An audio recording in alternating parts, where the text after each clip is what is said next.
and here.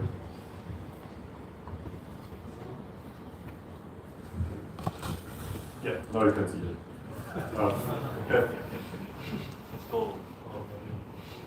Yeah, the horse race. We will go there together. If you want to join us, please, write it down here in the list. I will give it around, and we will take the bus at 5:45 p.m. and go together to the horse race. We start here, and you can just check if you want to. Happy Valley tonight. Happy Valley. Oh, so if you would like to come, just Okay. we're going right from here from after training. Today? Today?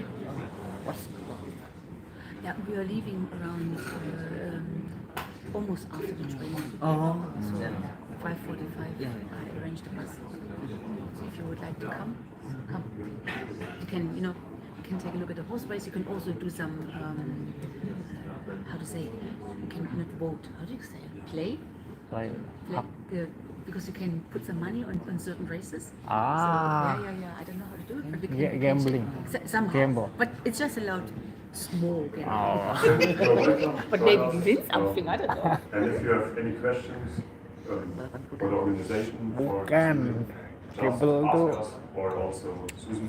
kayak But now we continue with the DSP board replacement. judi, tau gak sih, roulette gitu-gitu.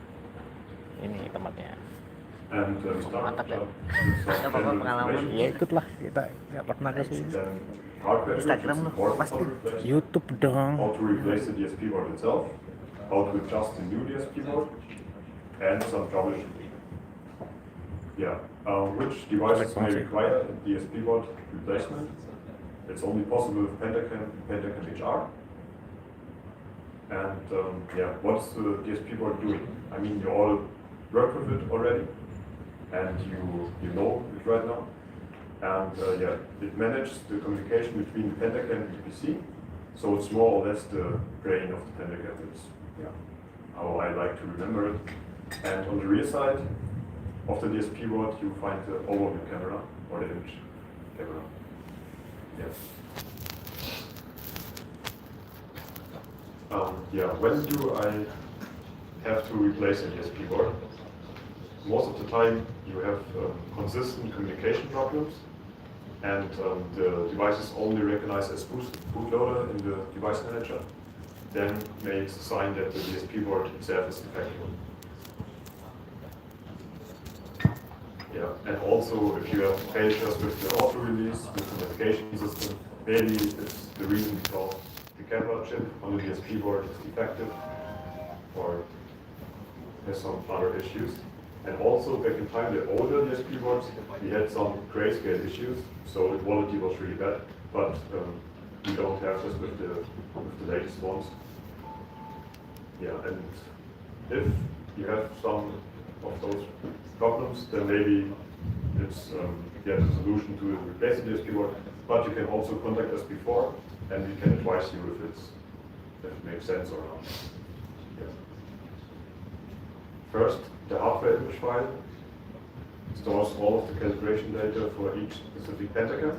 So on the DSP board, all the information of the Pentacam are saved, and those informations are in the hardware image file. Each file is unique to each device, so every device has its own serial number, its own calibration data, and all of this is stored in the hardware image file. The hardware image file will always need to be imported to the new DSP board. So if you replace the DSP board, make sure that you import the calibration data to this new DSP board. The hardware image will be automatically created if you use the latest software. Or back in time, since the software version 1.17 R20, after this software version, it's automatically stored on your C Pentacam folder. The default location for this file is the Pentacam / hardware image, then the serial number. So it's easy to find.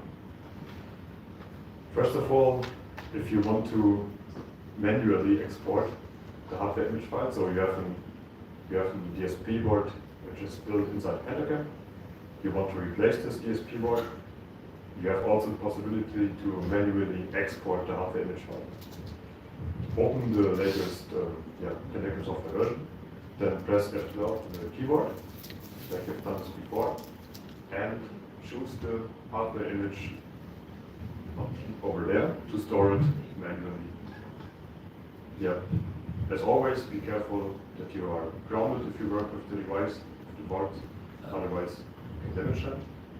And replacing the board itself, please turn it off, disconnect the cables, all the stuff we have done yesterday. And open the screws completely. Remember yesterday we only loosened them to move the DSP board, but right now we just want to replace the board itself. So we remove the screws, we unplug the cables over there, only 3 cables, really easy. And then we can remove the board itself. On the rear side, you have already know it, it's the lens, and there's a padding which saves the lens from dust and keeps it clean.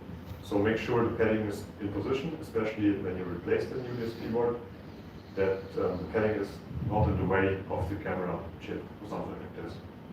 Yeah. After replacing the DSP board, insert a new by following the previous instruction. You just do it reverse. So before you unscrew all the screws, you unplug the cables, just do it reverse, pretty easy. Yeah. And after all the cables are reconnected to the new DSP board settings, and now we have the option to hardware image to Pentagon measuring head. So now we can take the old hardware image which we have created before, and we can import it to the new DSP board. If you want to import the auto file, then you have to rename it before, because if you're using the latest software version, the hardware image will be automatically stored on your C Pentagon drive with the main hardware image. Then comes the Pentagon serial number, and then underline auto bin. If you want to import this file, you need to rename it.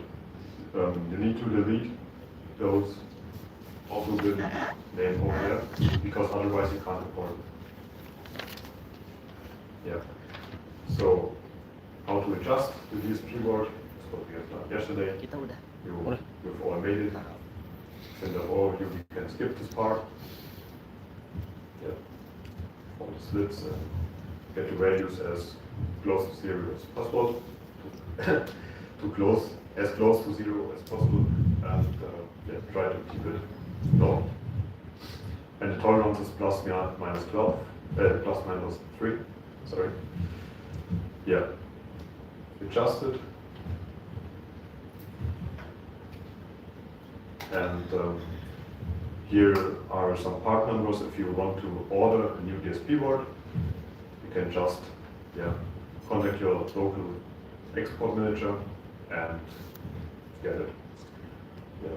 So it's basically the same what we have done yesterday, but now the information, if you want to replace the DSP board, you need to store the hardware image from the old one, and you need to import it to the new DSP board. That's it. So it's just theoretical parts, not a big deal. Yeah, and that's the grayscale problem, which I've said before.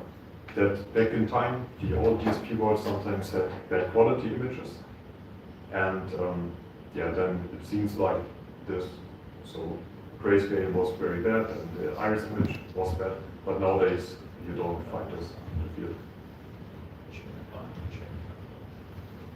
Okay, right now you can go to the Pentagon and just store the hardware image manually and import it. So, but just for training purposes, you don't need to align the DSP board again. Just export the hardware image and import it. That you have done this once. Yeah. Go to your training station and then we'll continue. So this DSP board is safe for feedback? It's another. No. DSP board is only for the. Oh, okay. Yeah. And no communication from feedback to CA? Yeah, that's another problem. Go to your workstation, store it.